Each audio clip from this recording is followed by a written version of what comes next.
What follows is a significant discussion that you're going to want to hear. Apologies in advance for any volume anomalies, but I think the ride will be worth it, particularly for my progressive friends. Enjoy. Stand by for action.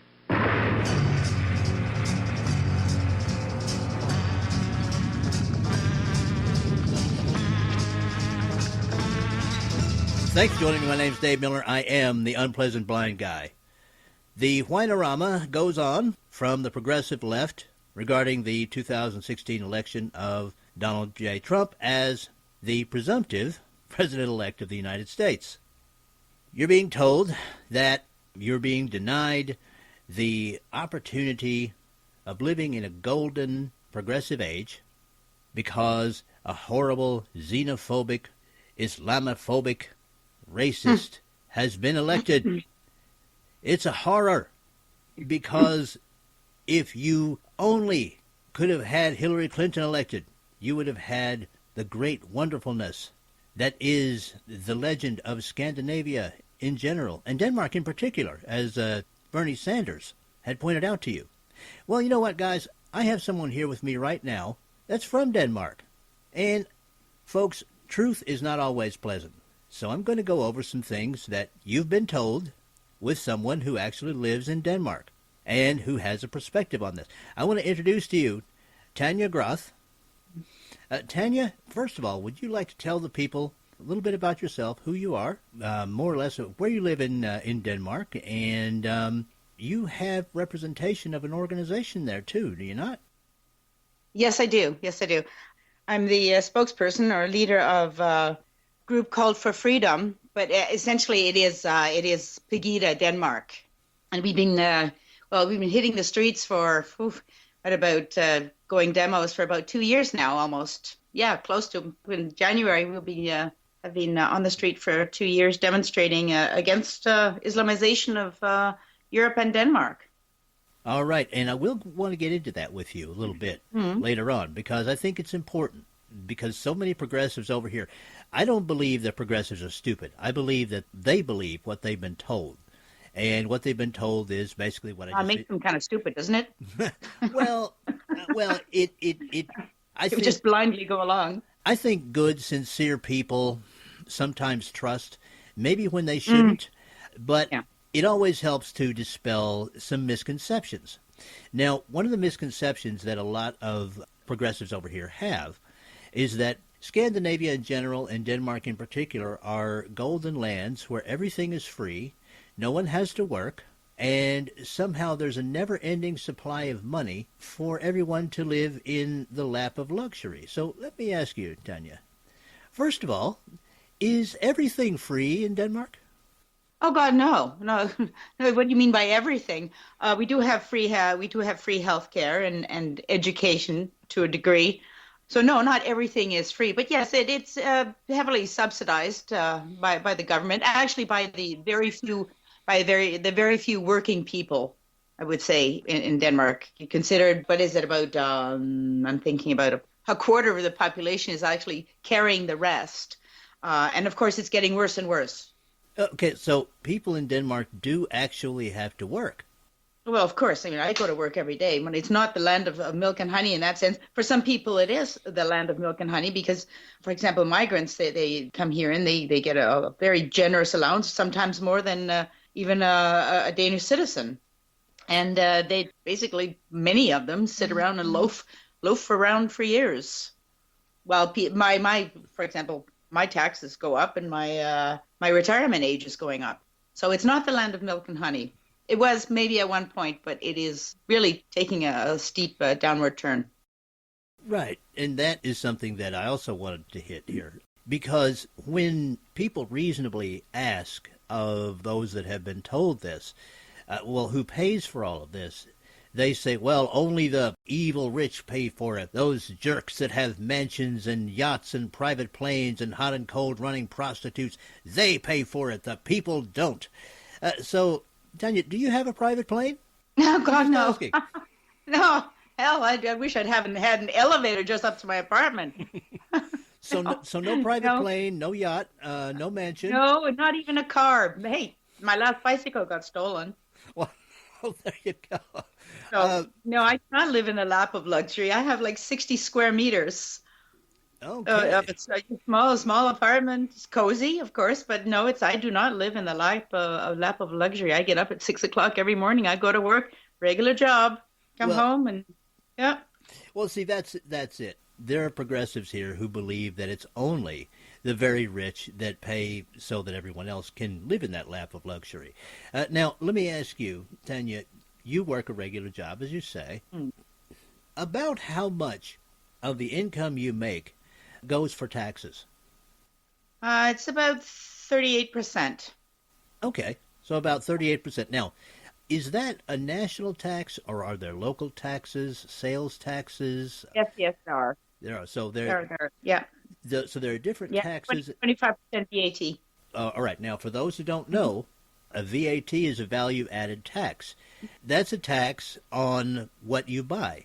And Yes. in Tanya, in your case, it's 25%. So if you buy something that costs the American equivalent of $100 there, you pay $125 That's correct. because it's a value-added tax. Now, I want to tell the people that a Yeah. value-added tax is just a tax. There's no value added to it. It's No, just no, no. No, it's just a tax. it's just another a tax. So Yeah. on top of your 38% federal tax that you pay a value-added tax of 25% on everything that you buy. And I'm assuming that there are other government fees and everything. Let me ask you for a ballpark figure, Tanya. With the value-added taxes and everything of that nature, of a percentage, how much expendable cash do you get? This disposable income. Correct. Let me see. When all is said and done, Mhm. I guess in Canadian dollars, are you thinking, or percentage wise? Well, let's just go for a percentage. Yeah, percentage. Gee, I don't think I dared look at that. It just pissed me off too much. Well, listen, I know it would be a great sacrifice if you could give me just a basic estimate, because I really. Half? Okay, half. Uh-huh. Okay. Ballpark. Okay, so basically half of your income goes for taxes and fees and things of that nature, as an Yes. estimate. So, Yeah, for sure. At least. Yeah. so for my progressive friends listening, for the people who go out and work a job, and we're not talking about Richie Rich or Donald Trump's equivalent. We're talking about someone who goes out and works a regular job, let's say a truck driver or someone who works in an office or something like that. More or less half of their income goes to pay for the supposed free stuff. Yeah. It's free stuff. Now, over here in the States, Tanya, you know that we've had really about 28 years of increasingly progressive presidential administrations, starting with the first President Bush and continuing on to our current president, President Obama. And for 2016, the cost of living allowance for retirees was not given. And the one for 2017 is going to be extremely small, something under 1%. And there are those who say that this has much to do with the uncontrolled immigration of Mexicans and people from Central and South America, China, and other places from our southern borders, and from the large influx of Muslims from the Middle East that has been brought in increasing numbers by the Obama administration. Now, when we point this out over here, when conservatives point this out, we're told that we're racist and xenophobic and Islamophobic and all of this, and that we can't blame these poor people because there is less public largesse to go around because it's being given to them. Could you give a little bit more of a thumbnail of what the migrants, we might as well call them that, who They're come to illegal. the They're US. illegal. They're illegal migrants. Really. Right. Can you give us illegal. just a bit more of a thumbnail of what they receive as soon as they, well, not as soon as they come into the country, but basically what they're allowed? Well, they get their guaranteed housing. As for money, I'm not sure. We've just had the government just cut down on the fees, and I'm not sure how much they're getting now. I don't actually Again, this is one of those things I'd rather not look at because it makes my blood boil because they do get sometimes more than people get on unemployment. Mm-hmm. Mm-hmm. Yeah, Okay. because these poor people, they've traveled all this way and it's so hard for them and they need to establish themselves and yada, yada, yada. So, yeah, they do. Once in a while, we'll see something in the newspaper of they basically driving around in nice cars and just having arrived from Somalia. And that, of course, really, really infuriates people, especially the working people. But then again, here, yes, we complain about this, and we also get called names, xenophobic, racist, Islamophobic, and so on and so forth. But you know what? I do believe that the most of the people that are actually saying that, they're always from the left. They're always from the left, really. And I would bet you that if we looked at it, that most of the working people, working population, they're actually from the right. Well, They're actually the hardworking people. let me So it's ask you. easy enough to sit enough and slander other people and throw cow dung when you're not working. Well, let me Yeah. ask you about that. And this is important. Years ago, when I was in school, I saw a film from Australia, and they were talking about immigration there. And they said that when people immigrate to Australia, we ask one question: what can you do? This Yeah. brings to mind, that stayed with me because we're talking about skilled labor Hmm. versus unskilled labor. Now, we're getting a lot in the United States of unskilled labor. There are people who are willing to work, but they have no skills. And I'm wondering if you're getting the same thing in Denmark. And if you are, do you have any notion of how many of these migrants actually do wind up getting substantive jobs and paying taxes into the system? Very, very, very, very few. And we're talking about a very small, small, small percentage. And again, we get them from Middle East and Africa, many from Africa, and basically illiterates. Hmm. And Denmark is a very modern, progressive country, and we everything functions where it used to in any case. But they will never. I mean, statistics have been made over this that there are people who have been not working as Somalis and not working for 20, 30 years. We've had this problem. Now it's of course escalating, but they barely speak Danish. Frankly, if they in school, they're doing extremely poor, even the kids. So let me ask you about the adults. All right. Hmm. Um, One would assume, or at least one would hope, that they're trying to. Well, let me ask this question: are they even trying to teach the children Danish? Let's start there. Oh yeah, yeah. Okay, It's they're mandatory when you go to school. good. Okay, so they're Yeah, trying to do that. but not with great success. But because they're not, their parents don't want them playing with Danish kids. They don't read. The parents don't want them to integrate. The parents don't want to assimilate into our society, and they don't want their children to either. And so Okay. the kids don't get to play with the kufars, with the Danish native children, and so it's very, very difficult to learn Danish. And when they go home and they watch Al Jazeera and whatever it is they watch, so of course it's they're going to suffer from it.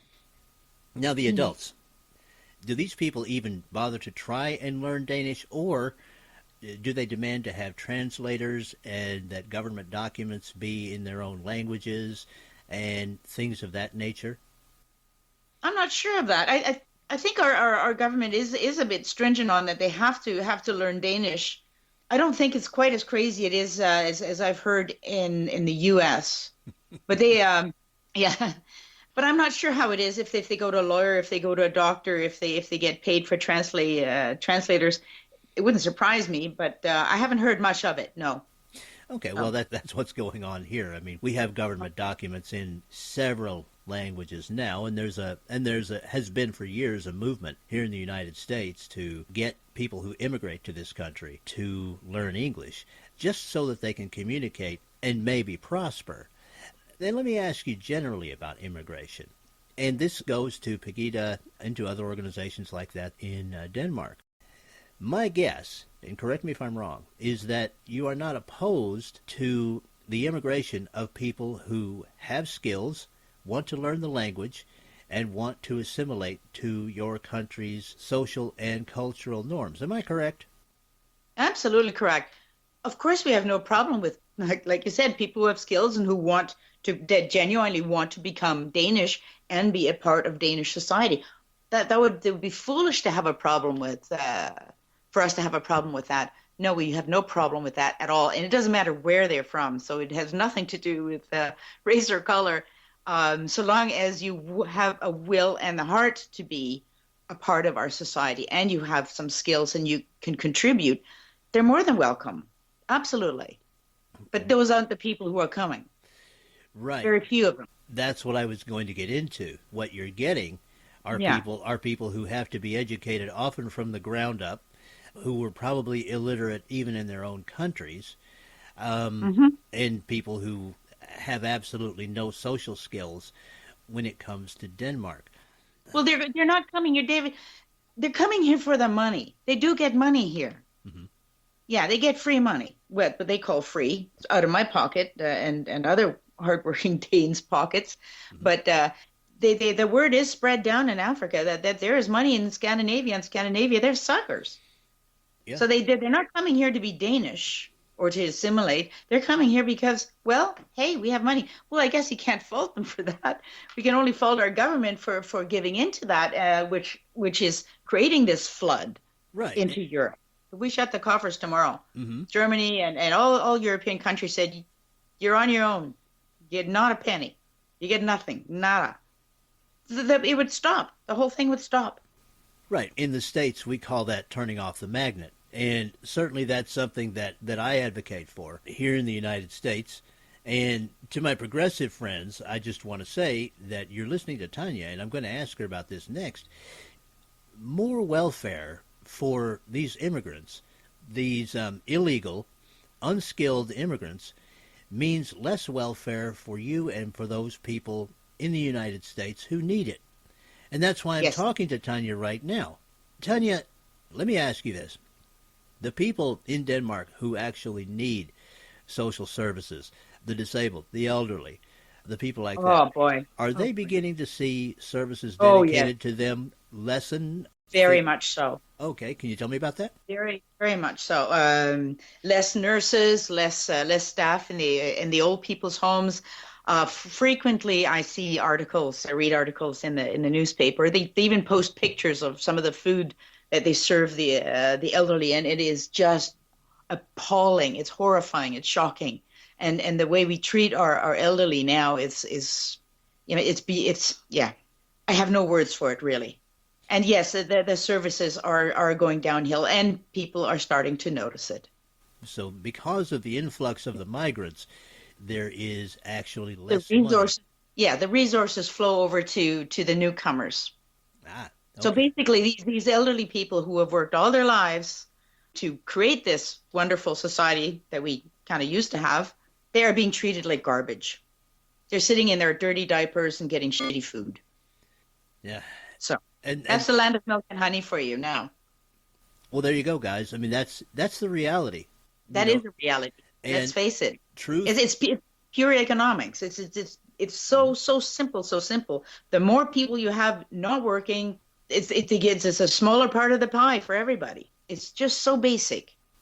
Truth is not always pleasant, guys, and I know you've been told that somehow there's some magical formula that's going to make this work, and it's not working. And Tania is letting you know that. Now, I want to get into Pegida a little bit because there are people over here who say, "Oh, these people are terrible Nazis, and they hate everybody that doesn't have their same skin color, and they just want to stomp around in jackboots and terrorize people and all of this." I want you to give me your impression, what you think Pegida is, and let me just ask you first, would you belong to any organization like one I just described? God, no. That's it. It's totally ridiculous. But they've got it into their head, the lefties, that's what we are.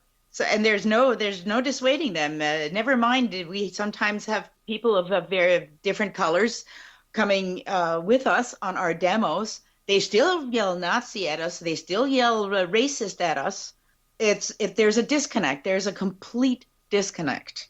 We are not racist. None of us give a hoot what color people are, so long as, like we said, I mentioned earlier, the people who come to our country want to be a part of our country, and so they can be as black as the ace of spades. We don't care.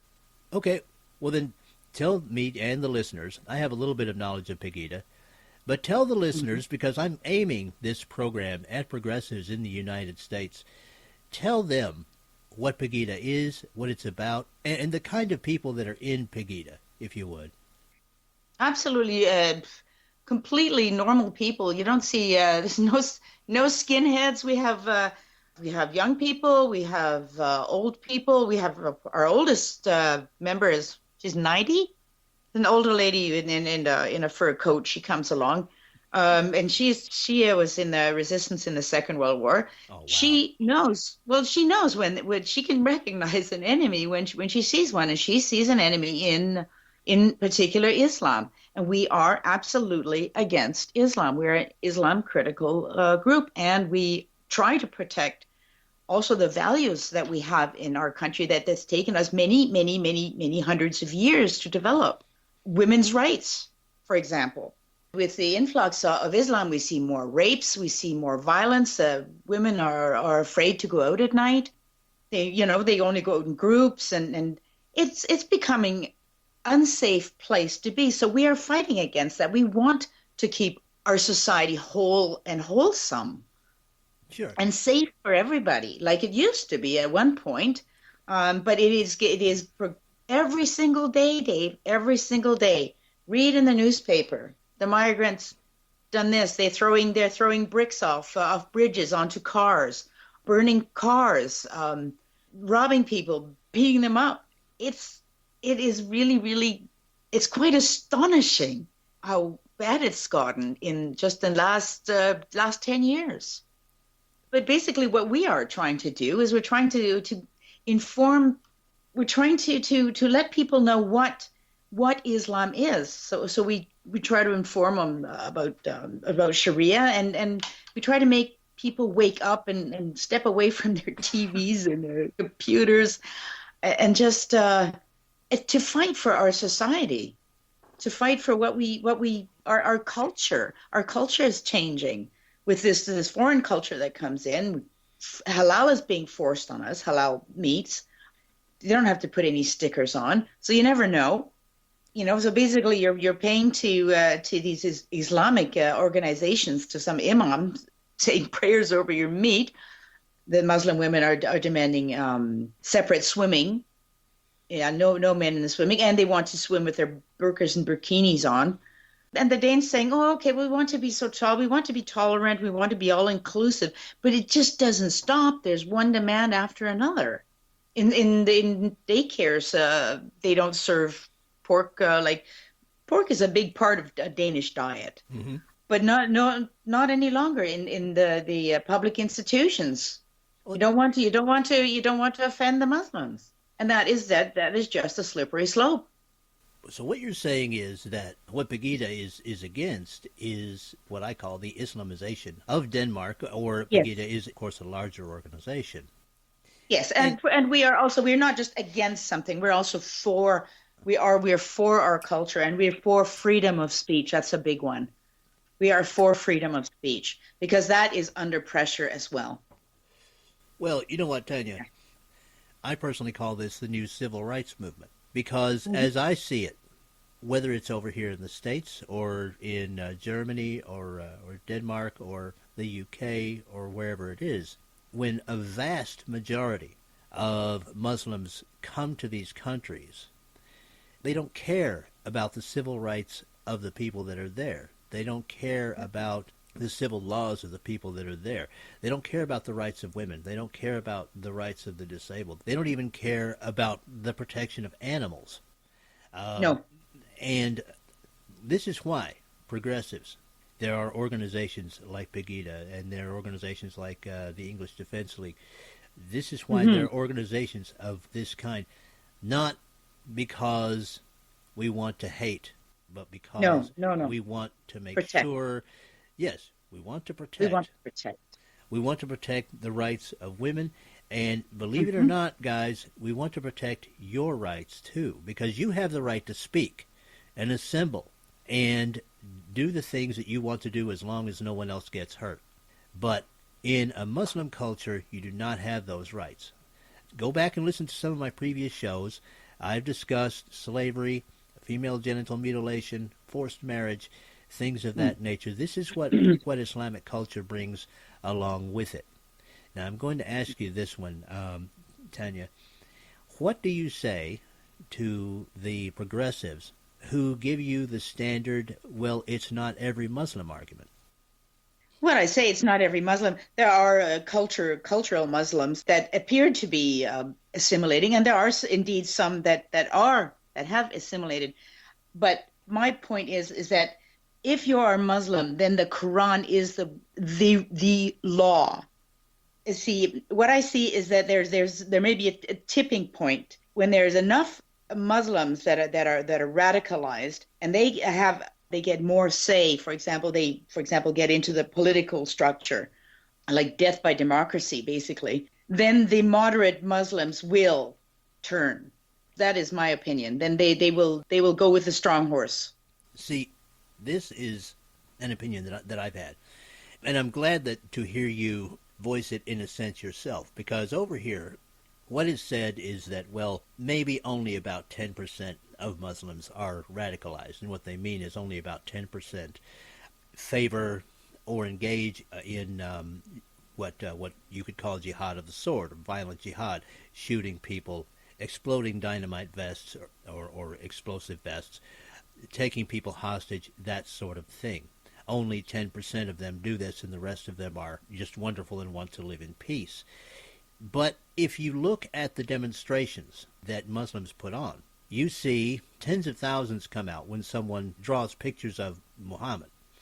Hmm. And I have not even found 100 to come out in opposition to violence by Muslim terrorist groups. So my contention is that that number is actually reversed, because Hmm. when you're talking about the strong horse, what that indicates to me is what I've been saying all along, that it's not 10% of Muslims that are for a caliphate, for an Islamic-controlled world. It's 10% of Muslims that want to assimilate into the rest of the civilized world. Would you agree with that? Absolutely, 100%. Okay. Yeah. Yep. Um, Nothing more to say about that, but yes, absolutely. Yep. there are so many impressions that our progressives here get from their news sources, and they're not told so many things that are going on in other countries that have this large influx of Muslim migrants. Folks, this isn't only Denmark that Tanya is referring to. This is going on all over Europe, and that includes Eastern Europe and places like that. So, Tanya, Hmm. can you give the people a small thumbnail of the resistance now, the numbers and things of that nature that is beginning to rise in Europe to meet this, what can only be called this government-sponsored Muslim invasion? Well, we see it in now many European countries. The right-wing parties are gaining momentum. Absolutely, and both in Denmark and in Sweden as well. Unfortunately, the lefties are still on power, but they will not be for long. I mean, the Trump election has also given a boost. Brexit gave a boost. Hmm. Marine Le Pen, Hmm. Viktor Orban, people Oh like that, yes, I love and it. Geert Wilders, and they're getting more and more. People are waking up.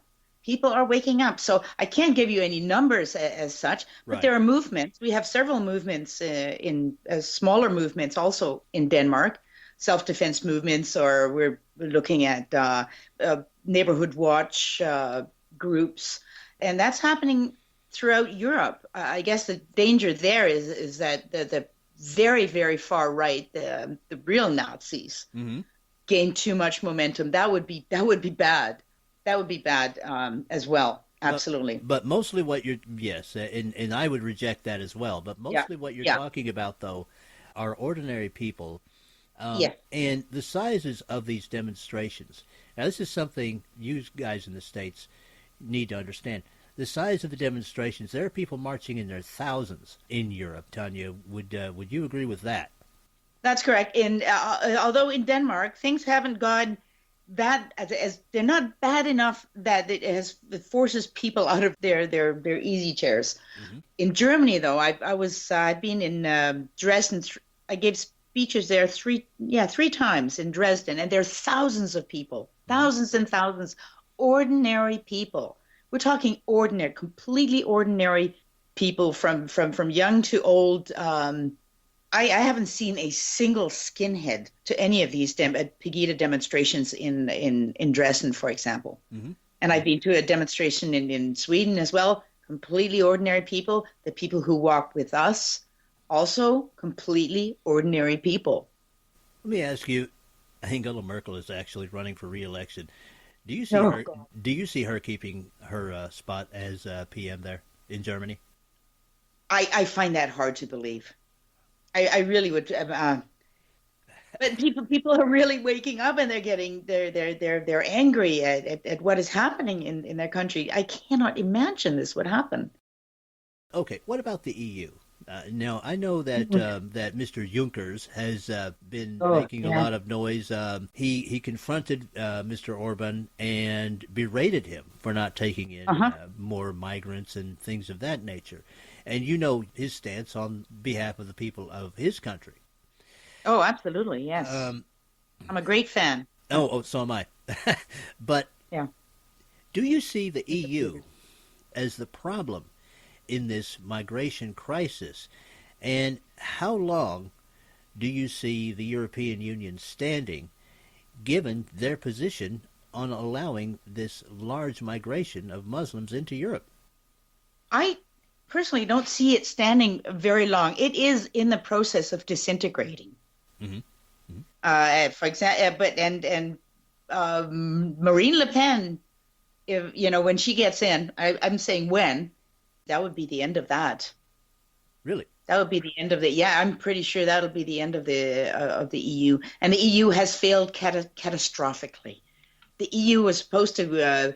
The whole idea with Schengen, for example, was that the outer borders of Europe were protected so that we could feel safe enough to travel around without borders inside Europe. They have done nothing of the sort, nothing at all. Therefore, we're having this huge problem. People are flooding into Europe, no borders. It's a total disaster. It's it's hard to put words on just how remiss they have been in their responsibility. The EU. Well, There's a great dislike of the EU. there you go. I mean More and more. that right there. I want to say to the progressives in the United States, that's what happens when you don't protect your borders. Tanya, the election of Donald Trump in the United States. Now, I know you weren't able to take in the festivities on election night, but what impressions now are you getting from Danes about the election of Donald Trump? Is there hope? Is there despair? Um, What's happening there? there's despair. Oh my God, our mainstream media is just they're turning themselves inside out. How could this happen? Oh, so terrible, and oh, it's going to be so dangerous for us. And they are absolutely they've got the same bug as the American mainstream media, and I find it quite funny.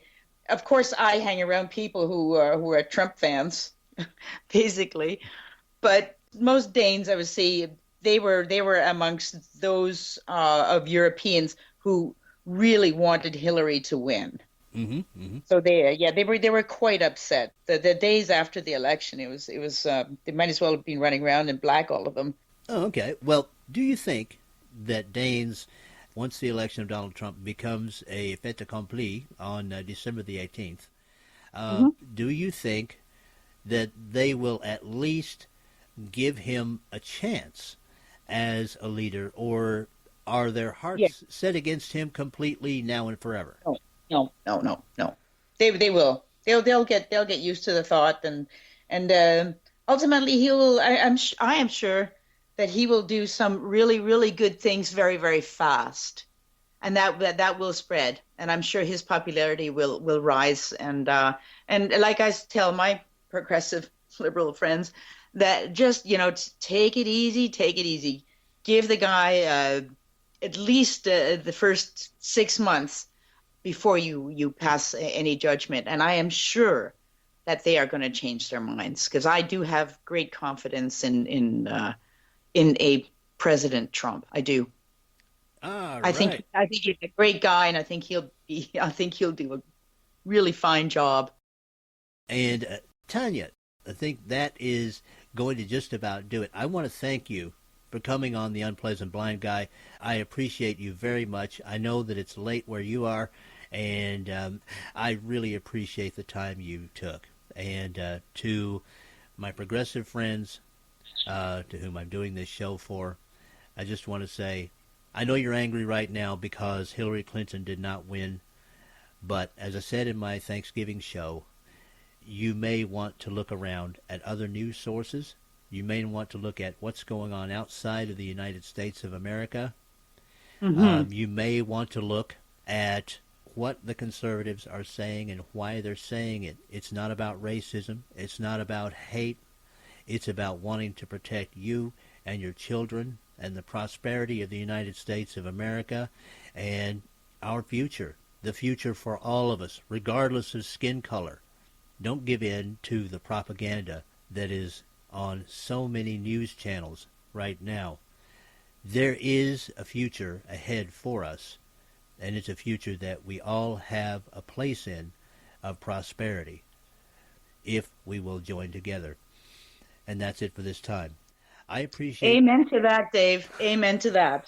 Well said. Thank you.